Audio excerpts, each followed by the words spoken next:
సాక్షి టీవీలో senior news reader వ్యాఖ్యలపై మీ స్పందన ఏంటి మేడం? ఏదైతే సాక్షి టీవీలో కుమ్మినేని శ్రీనివాస్ అదేవిధంగా కృష్ణరాజు ఇద్దరు ఏదైతే అమరావతి మహిళల మీద వ్యాఖ్యలు చేశారో తీవ్రంగా ఖండిస్తున్నామండి. రాష్ట్ర వ్యాప్తంగా కూడా గత 3 రోజులుగా ఏ విధంగా మహిళలు దీన్ని ఖండిస్తున్నారో మనం చూస్తున్నాం. ముఖ్యంగా అమరావతి మహిళల మీద ఈ విధంగా గత 5 సంవత్సరాలు ఏ విధంగా బురద జల్లారో ఇంకా జగన్ తన బుద్ధి మార్చుకోలేదు. ఈరోజు స్వయంగా ఆయన ఛానల్ ద్వారా ఇలాంటి వ్యాఖ్యలు చేయడం చాలా దురదృష్టకరం.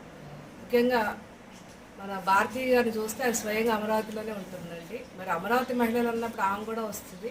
ఒకసారి ఆత్మపరిశీలన చేసుకోవాలి.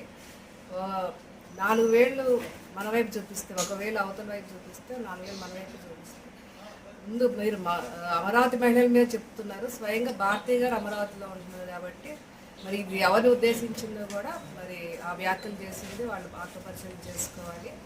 అదేవిధంగా గత 5 సంవత్సరాలు అమరావతి మహిళలు ఏ విధంగా వీళ్ళు నడి రోడ్డు మీద తీసుకొచ్చి ఎన్నో విధాలుగా మానసిక వేదన గురి చేశారు. ఈరోజు చెప్పుతో కొట్టినట్లు ప్రజలు తీర్పు చెప్పారు. 11 సీట్లు ఇచ్చి కనీసం ప్రతిపక్ష హోదా కూడా ఇవ్వలేదు జగన్మోహన్ రెడ్డికి. అయినా కూడా వాళ్ళు బుద్ధి మార్చుకోకుండా అమరావతి మీద వాళ్ళు విషం కక్కుతానే ఉన్నారు. ఇప్పటికైనా వాళ్ళు ఆత్మపరిశీలన చేసుకొని వాళ్ళ తప్పుని మరి వాళ్ళు సర్దిద్దుకొని బహిరంగ క్షమాపణ చెప్పాల్సిందిగా మేము గట్టిగా డిమాండ్ చేస్తున్నాం. ముఖ్యంగా ఇటువంటి పనికిమాలిన వ్యక్తులు ఎవరైతే స్వయంగా జర్నలిస్టులు అయి ఉండి మరి సమాజానికి ఎటువంటి మెసేజ్ ఇస్తున్నారో కూడా ప్రజలు కూడా గమనించాలి. తప్పకుండా వీరిద్దరి మీద కఠిన చర్యలు తీసుకోవాల్సిందిగా మేము ప్రభుత్వాన్ని కోరుతున్నాం.